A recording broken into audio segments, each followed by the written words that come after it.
नमस्कार प्यारे छात्र छात्राओं, आप सभी को हमारे केएस क्लासेस जम्मू में स्वागत है। और हमारा coaching centre Galaxy coaching centre, मैं अभी यहाँ से क्लास ले रहा हूँ आपका। और चूँकि अभी क्लास 10th का हम पढ़ा रहे हैं, इतिहास से पहला चौथा चैप्टर भारत में राष्ट्रवाद। यदि उपयोगी लगे तो निश्चित तौर से आप इसको सब्सक्राइब करें, फॉलो करें, लाइक करें और फिलहाल यहाँ ध्यान दें। ओके, तो प्यारे बच्चों, हम लोग जो कुछ पढ़ चुके हैं अब उसके बाद पढ़ेंगे भारत में राष्ट्रवाद के कारण। देखिए, राष्ट्रवाद का उदय के कई कारण रहे। राष्ट्रवाद उदय के कई कारण रहे थे, उनमें हम बारी बारी से प्रत्येक कारण पर जिक्र करेंगे। ठीक है, तो यहाँ पर बच्चे देखो, भारत में राष्ट्रवाद का उदय विविध शक्तियों और कारणों के संयोग का परिणाम था, जिसे निम्नलिखित वर्गों में बांटकर अध्ययन प्राप्त किया जा सकता है। पहला कारण में आता है राजनीतिक कारण। ठीक है, पहला कारण आपका क्या है? पहला कारण आपका है राजनीतिक कारण। तो पहला कारण हम लोग जानेंगे राजनीतिक कारण।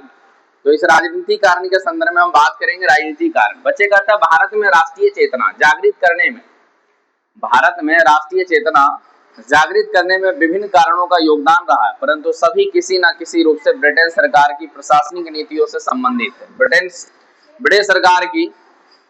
ब्रिटिश सरकार के संदर्भ में हम बात करेंगे। ठीक ना बच्चे, हमने क्या बोला कि भारत में राष्ट्रीय चेतना जागृत करने के विभिन्न कारणों का योगदान रहा, मतलब कोई एक कारण नहीं रहा। भारत में अगर देखा जाए तो राष्ट्रीय चेतना जगने का कोई एक कारण नहीं रहा, कईयों कारण रहा। ठीक ना, में हम कईयों किसी रूप से ब्रिटेन सरकार की प्रशासनिक नीतियों से संबंधित है। ब्रिटिश सरकार की, किसकी? ब्रिटिश सरकार की। ठीक है,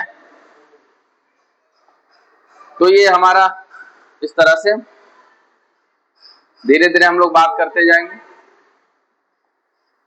बच्चे, प्रशासनिक नीतियों से संबंधित है। ब्रिटिश शासन जो है ना, साम्राज्यवादी नीति के पोषक थे, मतलब वो हमेशा साम्राज्यवाद को बढ़ाने में हमेशा विश्वास रखते थे। यानी कि हम कह सकते हैं कि प्रशासनिक नीतियों से संबंधित थे।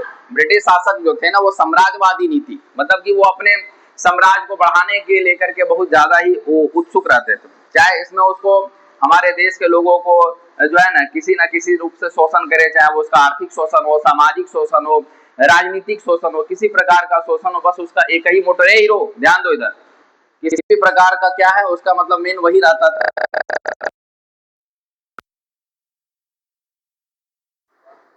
अब हमारे देश के संदर्भ में बात करेंगे तो अब देखो ये था। उसके बाद देखो कहता है कि महारानी, क्योंकि बेटा पता होना चाहिए कि इंग्लैंड में तो पहले क्या था, राजतंत्र ही था ना।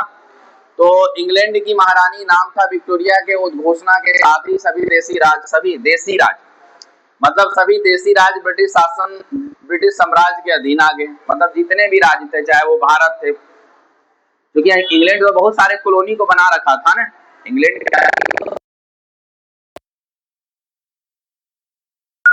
तो इसीलिए कहता है ब्रिटिश साम्राज्य अधीन आ गए थे। इस घटना ने कुछ हद तक भारत को एक राष्ट्रीयता की लहर लाई।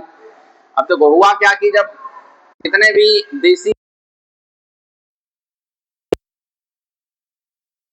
क्या हुआ कि लोगों को मतलब एक राष्ट्रीयता की लहर आ गई, ठीक ना, जिसको कुचलने के लिए सरकार ने कई दमन चक्र चलाए थे। आगे हम लोग कई तरह के जो है ना इसके संदर्भ में बात करेंगे, कैसी कैसी योजना ला करके, कैसी कैसी जो है ना दमनकारी नीति ला करके अंग्रेज सरकार हमारे देश में जो चलते आ रहे थे लोगों के प्रति, उसको और जो है ना उजागर करने का काम किया। तो इस तरह से देखा जाए, पहला जहां पर हम लोग बात करेंगे सन 1878 की बात, उस समय तत्कालीन वायसराय लॉर्ड लिटन थे। याद रखेंगे बेटा कि 1878 में भारत का जो लॉर्ड माने वायसराय थे, उनका नाम था लॉर्ड लिटन। ठीक है ना, इसने क्या किया, वर्नाकुलर एक्ट पारित कर प्रेस पर जो कठोर प्रतिबंध लगाया तथा 1879 में आर्म एक्ट द्वारा भारतीयों के लिए अस्त्र शस्त्र का रखना गैर कानूनी घोषित कर दिया था। तो याद रखना बेटा, दो तरह की बात हम करेंगे। पहला आपका है वर्नाकुलर प्रेस एक्ट, ये कब पारित हुआ? तो 1878 में हुआ था। उस समय वायसराय कौन थे भारत का? तो उस समय भारत के वायसराय थे लॉर्ड लिटन। उसके बाद फिर आर्म एक्ट के संदर्भ में बात करेंगे। तो आर्म एक्ट कब पारित हुआ? तो 1879 ईस्वी में भारतीय तो आर्म्स एक्ट एक ऐसा एक्ट था जिसके अंतर्गत क्या था कि हमारे देश के जो भी लोग थे उसको अस्त्र शस्त्र रखने पर प्रतिबंध लगा दिया। मतलब कहने का ये अर्थ था कि वो अस्त्र शस्त्र नहीं रख सकते। मतलब अस्त्र शस्त्र का क्या है, जैसे गोली बंदूक तलवार इस तरह के चीजों को रखने पर क्या कर दिया, हमारे देश के लोगों पर प्रतिबंध लगा दिया, कर दिया गया। सन 1883 की बात, कब की बात है, 1883 की बात है कि इलवर्ट बिल पारित होना अभी राष्ट्र को बल दिया। कदमों की सुनवाई जो है ना वो सामान्य न्यायालय में करना था। तो याद रखना कि इलवर्ट बिल भी कब पारित हुआ, 1883 ईस्वी में। एक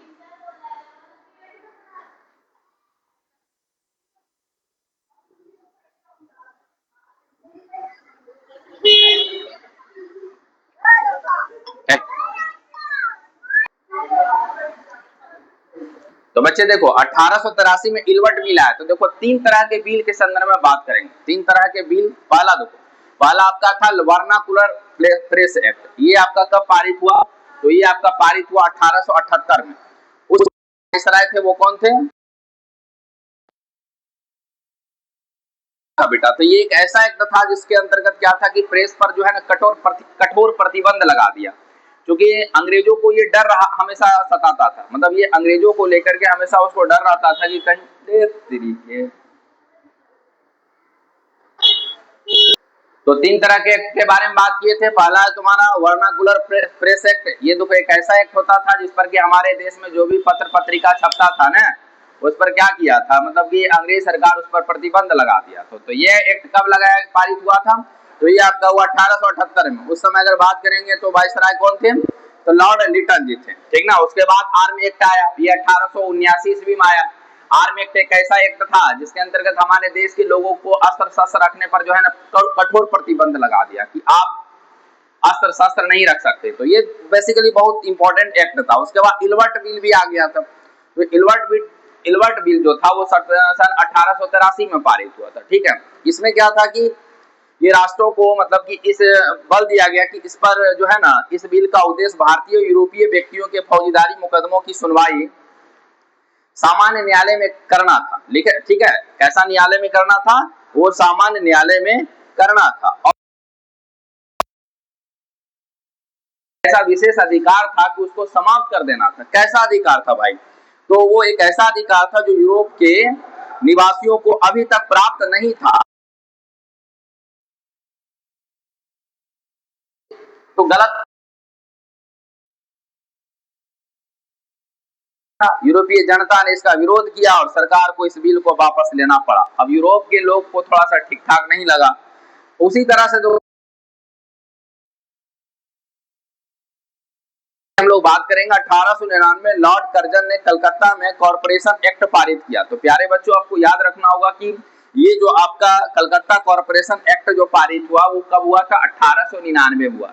याद रहेगा 1899 में क्या हुआ बच्चे, कलकत्ता कॉरपोरेशन एक्ट पारित हुआ जिससे नगर पालिका में निर्वाचित सदस्यों की संख्या कम कर दी गई और गैर निर्वाचितों की संख्या बढ़ा दिया गया। तो याद रखना बेटा ये बहुत इंपॉर्टेंट चीज था। कलकत्ता कॉरपोरेशन एक्ट ये कब पारित हुआ, 1899 में। ये एक ऐसा एक्ट था जिसके अंतर्गत क्या किया गया कि जो भी निर्वाचित सदस्यों की संख्या उसको घटा दिया गया और गैर निर्वाचितों की संख्या को क्या कर दिया, बढ़ा दिया गया। तो ये एक अच्छी बात नहीं है, ठीक ना। जिसे नगर सदस्यों, आगे बढ़ेंगे,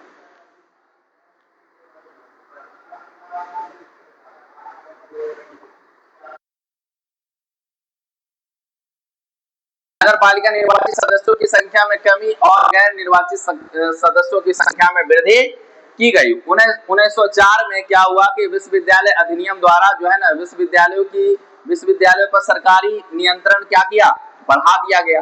अब देखो जिस विद्यालय के संदर्भ में बात करेंगे, ये 1904 में विश्वविद्यालय अधिनियम पारित हुआ। विश्वविद्यालय अधिनियम द्वारा क्या किया गया, विश्वविद्यालयों पर सरकारी नियंत्रण को क्या किया गया, बढ़ा दिया गया। 1905 में बंगाल विभाजन हुआ, तुमको पता है ना। 1905 में क्या हुआ, बंगाल विभाजन हुआ। इसी बंगाल विभाजन का दूसरा नाम क्या, बंग भंग आंदोलन, ठीक ना।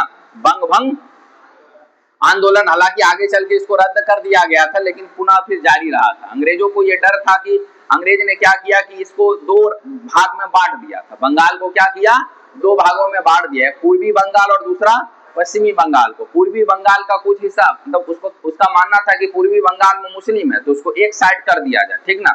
और पश्चिमी बंगाल क्या है ना कि इसमें बंगाल और उड़ीसा, मतलब उड़ीसा और बिहार को एक साथ छोड़ दिया था, ठीक ना। तो इस तरह से उसने बंटवारा किया, हालांकि वो धर्म के नाम पर बंटवारा किया। हमारे देश में उसका एक नीति रहा था, किसका, अंग्रेजों का, फूट डालो और राज करो, फूट डालो और शासन करो की नीति के। तो जब तक बांटेगा नहीं तब तक राज कैसे करेगा, है कि नहीं। कर्जन के सांप्रदायिकता के आधार पर तर्क देते हुए कर दिया, इससे प्रशासनिक सुविधा होगी। और देखो, और इस पर क्या तर्क देता है कि सुनिए, देखिए, हम बंगाल को इसलिए, क्योंकि एक जगह से हमें पूरे प्रशासनिक व्यवस्था को ऑपरेट करने में दिक्कत होती है, तो हम बंगाल को दो हिस्सों में बांट देंगे ना, तो इससे क्या हुआ कि हमारी प्रशासनिक स्थिति क्या होगा, मजबूत होता चला जाएगा, है कि नहीं। और हम पूरे क्षेत्र को बढ़िया तरीके से क्या कर सकते हैं, ऑपरेट कर सकते हैं। लेकिन उसके नियत में खोट था, एक्चुअली ये वो नहीं चाहे कि हिंदू क्षेत्र को अलग कर दो। इससे क्या होगा कि सांप्रदायिकता बढ़ेगी, इससे लोगों में फूट पड़ेगा, हिंदू मुस्लिम आपस में क्या होगा, लड़ेगा, ठीक ना। तो इस तरह के बातें कारण वो कर्जन ने क्या किया, बंगाल विभाजन करने का फैसला लिए थे।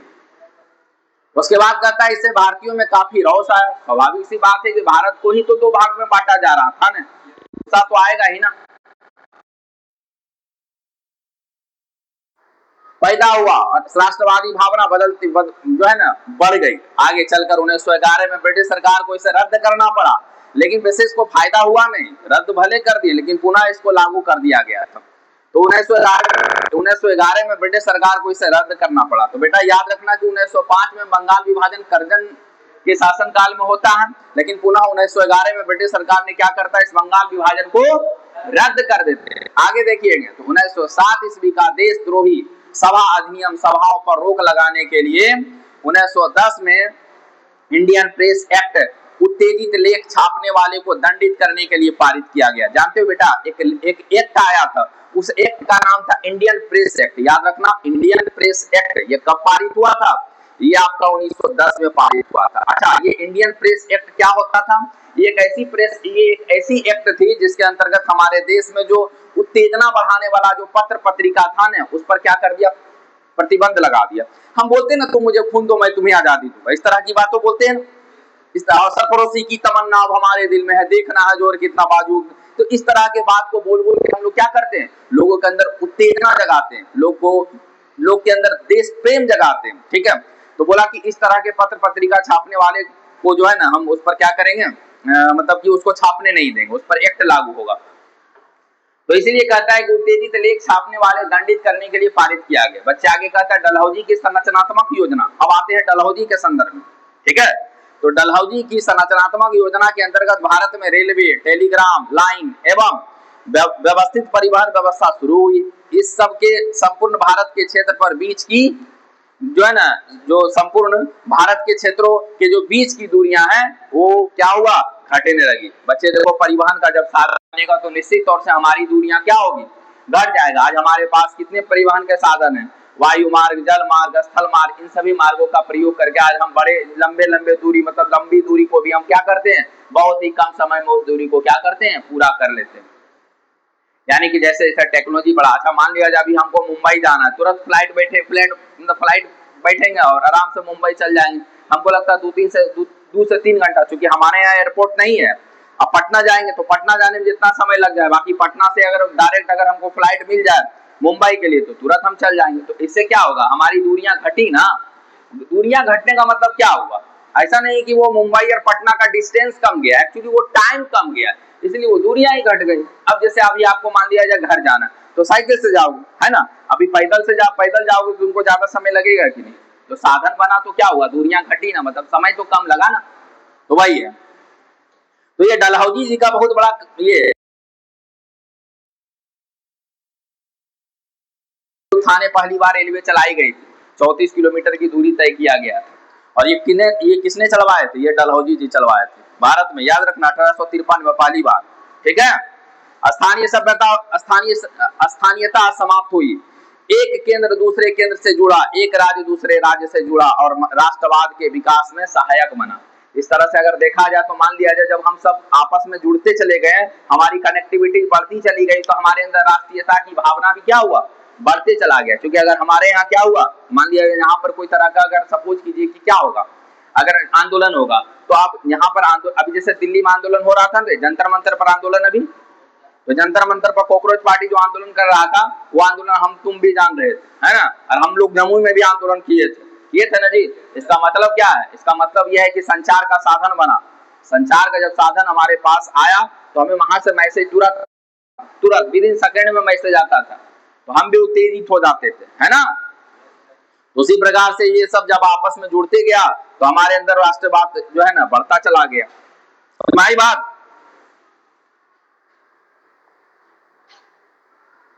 आगे देखिए, भारत में अंग्रेजी शिक्षा नीति ने राष्ट्रवाद के उदय में महत्वपूर्ण भूमिका निभाई। बच्चे जैसे अंग्रेजी शिक्षा ज्यादा बलवती हो गई, इससे एवं आधुनिक प्रगति की जानकारी मिली। देखो जब अंग्रेजी हम लोग पढ़ने लग गए, तो हमको लगने लग, चूंकि अंग्रेजों की तो भाषा मेनली क्या था, अंग्रेजी था, इंग्लिश ही था ना, तो उसकी भाषा हम लोग भी पकड़ने लग गए, तो उसकी कमियां हम लोग देखने लग गए। वो क्या लिख रहा है, क्या मतलब आदि चीज हमें समझ में अब आने लगा। तो जब समझ में आने लगा, तो हम क्या करने लगे, हम उसकी जो है ना अच्छाई को लेने लगे, बुराई को फिर हम उसका विरोध करने लगे, है कि नहीं।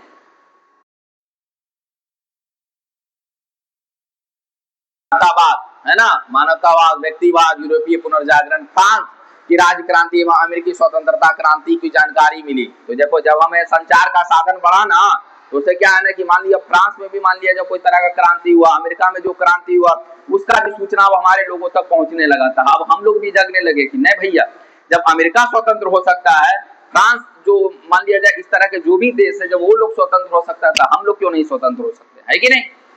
तो ये बातें हम लोग के अंदर आने लगा। देखो उसके बाद आया तुम्हारा लॉर्ड मॉन्टेस्क्यू, तुम्हारा रूसो, ये सब क्या थे, दार्शनिक थे, विचार से भारतीय प्रभावित हुए हैं। अब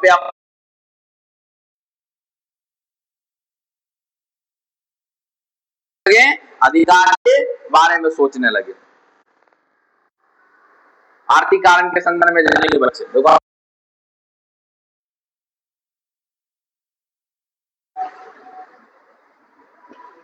आर्थिक कारण, भारत में अंग्रेजों ने जो आर्थिक नीतियां अपनाई, इसके परिणाम स्वरूप भारतीय कृषि और कुटीर उद्योग माने होता छोटा छोटा उद्योग, है ना। जैसे मान लिया जाए अभी भी कुटीर उद्योग उपलब्ध है कि नहीं। जैसे अपने घरों में मान लिया अगरबत्ती बना रहे हो, तो उस तरह का कुटीर उद्योग ही है।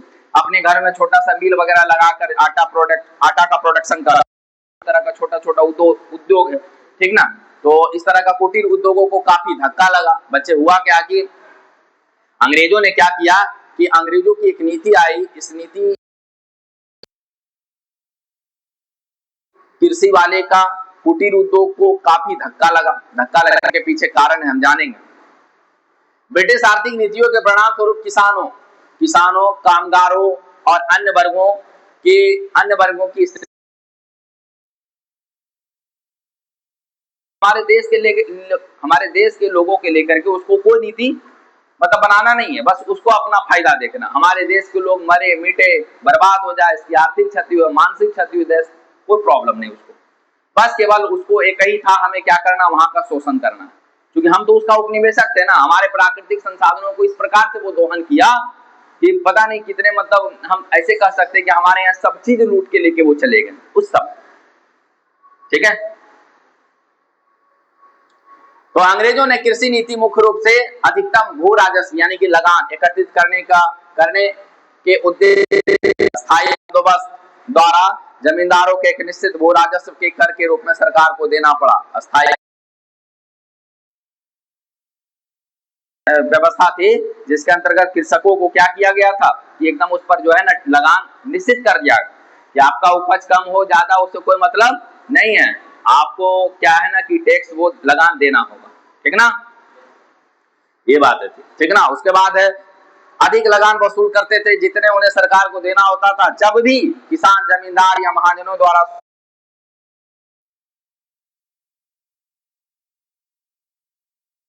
यानी कि नकदी फसल के रूप में कौन कौन से फसल है बेटा?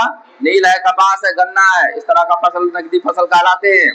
उगाई अपनी अपनी मनमानी कीमतों पर करती है और इन फसलों का अंग्रेजों अपने उद्योग में कच्चे मालों के रूप में करती थी। कपास, नील उपजाने वाले किसान इन नीति से अधिक पीड़ित हुए, क्योंकि देखो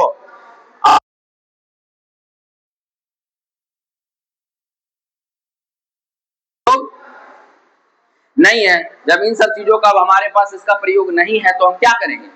हम उपजाएंगे? नहीं उपजाएंगे। लेकिन अंग्रेजों को इससे विशेष फायदा होता था, अंग्रेजों को इससे विशेष फायदा होता था। नील की खेती के संदर्भ में जानो बेटा कि नील की खेती एक ऐसा मतलब दुखदाई चीज होता था हमारे देश के किसानों के लेकर के कि हमको उससे जरा सा भी नहीं होता था। वो केवल और अपने फायदे के लिए यहाँ की नील की खेती हमारे लोगों से करवाते थे और उसके बाद जो उसका माने जो भी वो माल होता था उसको अपने जाके यूरोप के बाजार में बेचते थे, उससे उसको बहुत फायदा होता था।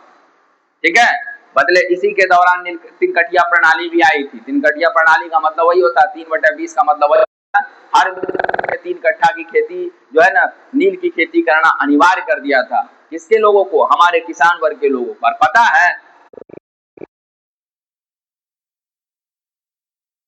होता था ना, उसी पर वो 3 कट्ठा की खेती करवाता था। क्या चीज का?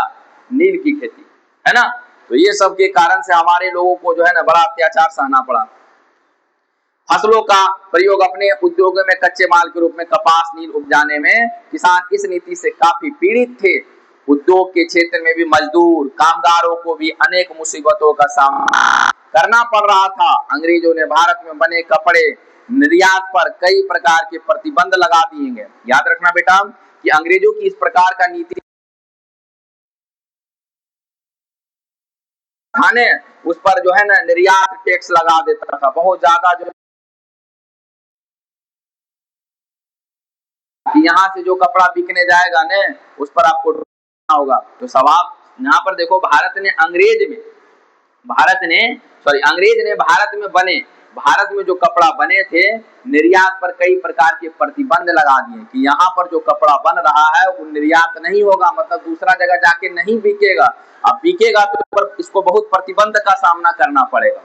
इससे क्या हुआ कि अब हमारे देश में जो भी प्रोडक्शन होता था ना, हमारे देश में जो भी प्रोडक्शन होता था, जो भी उत्पादन होता था, वो क्या है ना धीमी पड़ती जा रही थी। क्यों? क्योंकि जब तुम्हारा प्रोडक्ट विदेश में बिकेगा ही नहीं तो तुम नहीं बनाओगे ना, और जब नहीं बनाओगे तो स्थिति क्या होगा? तुम्हारा फैक्ट्रियां, तुम्हारे कल कारखाने बंद होता चला जाएगा।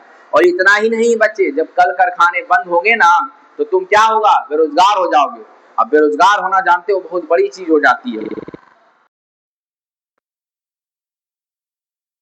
हम जब कोई काम करते हैं ना, हम कोई एक काम करते हैं और उसी एक काम के करके हम पूरे अपनी जितने अपने फैमिली की जो भी नीड होते हैं, जो भी आवश्यकताएं होती हैं, उन सब आवश्यकता को क्या करते हैं प्यारे बच्चों? पूरा करते हैं कि नहीं? बने कपड़े के भारत में बिक्री पर किसी प्रकार का कर या प्रतिबंध नहीं लगता था। देखो कितना दोहरी मार हमारे देश को झेलना पड़ा था। जबकि इंग्लैंड में जो कपड़ा बनता था वो कपड़ा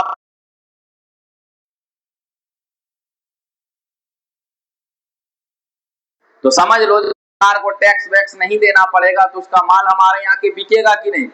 धड़ल्ले से बिकेगा। लेकिन उससे बिक रहा है, हमको कुछ फायदा हो रहा है? हम तो उसका प्रयोग भले कर रहे हैं लेकिन मुनाफे के तौर पर हमारा एको व्यक्ति को वो मुनाफा में बट रहा है? नहीं मिल रहा है ना। तो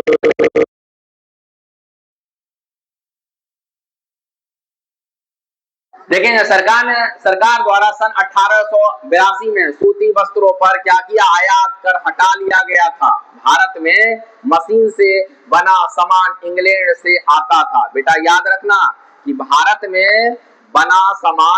में जो सामान आता था ने वो क्या होता था कि मशीन से बना सामान इंग्लैंड से आता था। माने इंग्लैंड में मशीन से वो सामान बनता था और हमारे देश में आकर बिकता था, है कि नहीं? और यहाँ कारखाने लगाए जाने की प्रक्रिया अत्यंत क्या था? धीमी थी। माने यहाँ पर कल कारखाने नहीं लगाना, जबकि रॉ मटेरियल मतलब कच्चे माल जो है ना वो हमारे ही देश से ले जाते थे। अगर वो अंग्रेज चाहता तो हमारे ही देश में कच्चे माल का प्रयोग करके वो फैक्ट्रियां लगा के उद्योग का विस्तार करके यहाँ पर ही प्रोडक्शन करता, और प्रोडक्शन करके हमारे ही लोग को क्या करता, वो बेचते। इससे क्या होता, हमारे ही लोग को क्या मिलता, रोजगार मिलता। क्या मिलता बेटा, रोजगार मिलता। लेकिन उसने ऐसा करना उचित नहीं समझा, नहीं करना ने उचित नहीं समझा। उसको लगा कि अगर ऐसा करेंगे तो यहाँ का आदमी तो क्या होगा, धीरे धीरे धनवान होते जाएगा, वो तो फिर हम को यहाँ से भगा देगा। ठीक ना, उसको इस बात का हमेशा डर रहता था, है कि नहीं। आगे देखेंगे। उसके बाद कह रहे थे कि जनता में असंतोष की भावना एकाएक राष्ट्रीय चेतना को जन्म नहीं देती। वास्तव में यह असंतोष विभिन्न समयों पर विद्रोह के विभिन्न पहलुओं के रूप में उभर कर सामने आया। जब से कंपनी का शासन प्रारंभ हुआ तब से लेकर के 1857 तक के विद्रोह तक सैकड़ों विद्रोह हुए। मतलब देखा जाए कि जब 1600 ईस्वी में जब इंग्लैंड की कंपनियां हमारे देश में आए थे, उस समय से लेकर के 1857 तक कईयों मतलब जो है ना आंदोलन हुए, कईयों आंदोलन हुए, कईयों विद्रोह हुए, लेकिन उस सब का कोई परिणाम नहीं निकला। आगे देखेंगे। 1857 के विद्रोह तक सैकड़ों विद्रोह हुए। 1857 के बाद विद्रोह की बारंबारता, जिसमें नील विद्रोह एवं पवना विद्रोह प्रमुख है। नील विद्रोह और पवना विद्रोह जानेंगे बच्चे। 1857 ईस्वी के विद्रोह ने इस ओर सोचने को बाध्य कर दिया कि आखिर सफलता के लिए आवश्यक योजना क्या है। भारतीय इस निष्कर्ष पर पहुंच गए कि लक्ष्य की स्पष्टता, मजबूत संस्था, परिपक्व नेतृत्व, लड़ाई के तरीके में शुद्धता और सुनियोजित आंदोलन के जरिए, देखो यहाँ पर है ना, अब 58 तक आदमी अब ये समझने लगा कि भैया ऐसे काम नहीं चलेगा। मतलब ऐसे हम अंग्रेज को यहाँ से खदेड़ नहीं सकते हैं। हमें क्या करना होगा, हमें एक नीति बनाना होगा, और वो नीति कैसा होना चाहिए, एकदम सोच पर आधारित। साथ ही साथ इतना ही नहीं, वो जो है वो इस और आकर्षित, मतलब इस तरह का होना चाहिए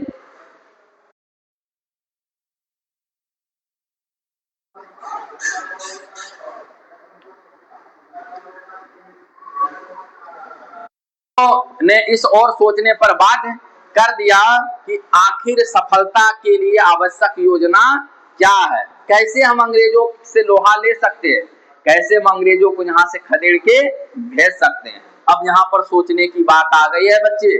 अब आपकी भी सोचने की बारी में आ गई कि चूंकि ये 8वां महीना प्रवेश करके अब निकलने वाले हैं, और आपको भी किस तरह से तैयारी करना है कि आपकी भी आगामी परीक्षा 2027 में बढ़िया रिजल्ट रहे। बस समझ में आया। केवल आके मुख्य दर्शक बनने से फायदा नहीं है, आपको विशेष मेहनत करने की आवश्यकता होगी। भारतीय ने इस निष्कर्ष पर पहुंच गए कि लक्ष्य की स्पष्टता एवं मजबूत संस्था, जब मजबूत संस्था, परिपक्व नेतृत्व, माने नेतृत्व लीडर करने वाला एक परिपक्व व्यक्ति होना चाहिए, लड़ाई के तरीके, शुद्धता और सुनियोजित आंदोलन के जरिए माने एक योजनाबद्ध तरीके से हमें जैसे छोटा छोटा आप टुकड़ियां बना के आप अंग्रेजों का सामना नहीं कर सकते हैं। ये विद्रोह का जो है ना बिगुल पूरे भारत में फूकना होगा, तब जाके हमें क्या मिलेगा, तब जाके हमें क्या मिलेगा, स्वतंत्रता मिलेगी। ये कब लोगों को सोचने पर बाध्य हो गया, ये 1857 की क्रांति के बाद से ये लोग अब सोचने लगे, है ना। तो प्यारे बच्चों, इसी तरह के वीडियो के लिए आप हमें फॉलो करें, लाइक करें, सब्सक्राइब करें। धन्यवाद।